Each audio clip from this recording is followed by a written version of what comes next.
No lance lá do oxigênio de Manaus, cara, essa eu não vi. O que que o Pazuello falou? Que não era culpa dele, pá? Como é que é? Não, ele disse, primeiro ele inverteu as datas que teve conhecimento.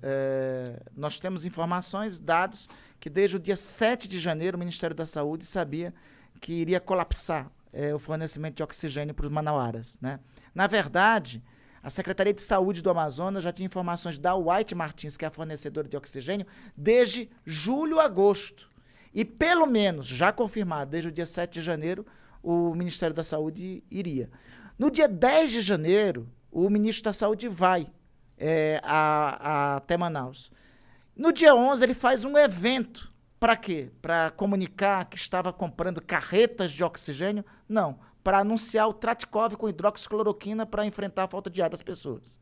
Né? Caralho. O primeiro carregamento, olha só, foi necessário, foi preciso, veja o constrangimento que o Brasil teve. Algumas das primeiras quantidades de oxigênio que chegaram de Manaus foi da Venezuela. Porque o Brasil estava negligenciando. Ainda não tinha atentado e não tinha dado a prioridade devida. Não era nem a questão que tipo, não dava pra comprar. A questão é que só não compraram porque não se preocuparam que ia faltar. Eles tinham lá uma convicção, tinham informação, ou então, aí é a hipótese que nós estamos trabalhando. Nós acreditamos que o povo manauara, os cidadãos de Manaus, foram tratados como cobaia. Eles viram que o colapso existia, eles viram que o sistema estava colapsando, eles disseram, vamos dar hidroxicloroquina que resolve. Quando viram que falhou a hidroxicloroquina, aí foram atrás do oxigênio, mas e só aí depois. era tarde demais. Aí já era muito tarde. Aí então, deu essa é a hipótese que nós caminhamos lá. E essa hipótese aí não é para denunciar criminalmente ao Ministério Público, não é para o impeachment somente, não. Isso aí é crime de lesa humanidade. Segundo o Estatuto de Roma, crime de lesa humanidade é julgado pelas leis do país, mas é julgado também pelo Tribunal Penal Internacional. Isso é algo que eu ficava pensando às vezes, assim, porra, imagina se o Bolsonaro, se ficar provado mesmo que o presidente fez merda na pandemia, porra, o mundo vai querer a cabeça dele. O que pode acontecer no fim da CPI lá? O que tu imagina? Igor, eu defendo que o relatório final da CPI tenha 3 grandes capítulos, que eu chamo de 3 tomos. O primeiro tomo apontar o que foi crime político. Crime político está na Constituição, artigo 84, né? É o chamado crime de responsabilidade. Quem é que julga crimes de responsabilidade? É a Câmara dos Deputados, né? Então tem uma primeira parte de caracterização disso, que manda para a Câmara dos Deputados com o juízo de admissibilidade do presidente da Câmara, que é o deputado Arthur Lira. Uma segunda parte é dos crimes comuns.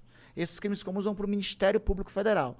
Nós já temos apontado os seguintes crimes comuns: charlatanismo, crime contra a ordem sanitária, prevaricação, tráfico de influência e corrupção passiva, e estamos com os elementos já encontrando pelo menos o crime de corrupção ativa. Então, esses crimes comuns vai nessa segunda parte do relatório. Na terceira parte do relatório, nós temos todos os elementos para esse morticínio que aconteceu em Manaus. Todos os elementos indicando que lá a população manauara foi feita de cobaia.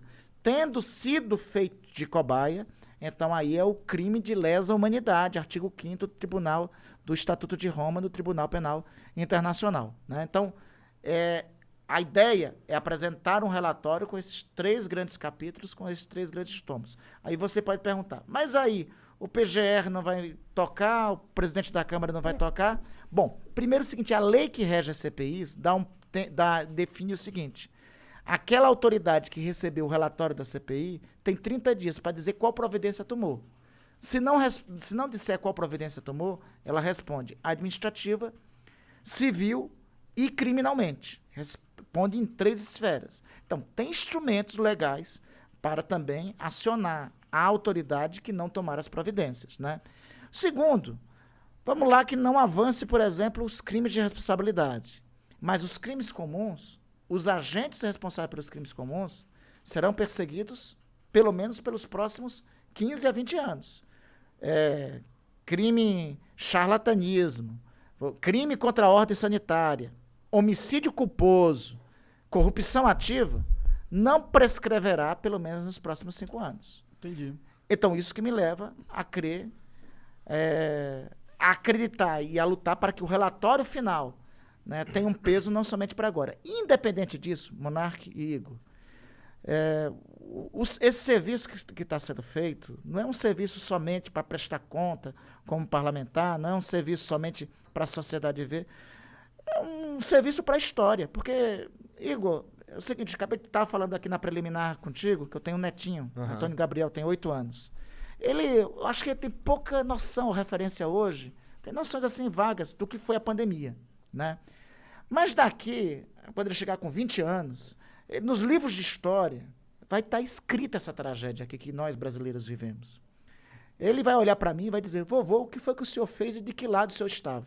Eu quero ter a consciência livre para dizer, meu neto, eu fiz tudo o que era possível ser feito. O que eu fiz foi isso, isso, isso. A prestação de contas nossa não é com eleição, não é com agora. É uma prestação de contas mais dura, prestação de contas com a história. E a história, eu sou historiador, a história nos ensina que ela tem a porta de entrada da glória e tem a porta de entrada da vergonha. Tem a porta de entrada da honra e a porta de entrada da desonra. E a pior coisa para as gerações que virão, para os descendentes de alguém, é entrar pela história, pela porta da vergonha. Com certeza. Eu concordo pra caralho, mas eu, infelizmente, tenho um pessimismo dentro de mim que acho que não vai dar em porra nenhuma essa porra. Faz que nem Gramsci. Tem o pessimismo da razão, mas também tem o otimismo da vontade. É isso que nos alimenta. Assim. Tem um negócio que alimenta todos nós humanos desde que a gente existe. Que é a comida. Também. A comida alimenta todo dia. É comida e esperança. A comida alimenta o corpo. A esperança alimenta a alma. Né? Se tu não tem esperança nas coisas, se tu não tem o chamado otimismo da vontade, diz, não, pô, hoje foi um dia ruim, mas amanhã vai ser melhor, né?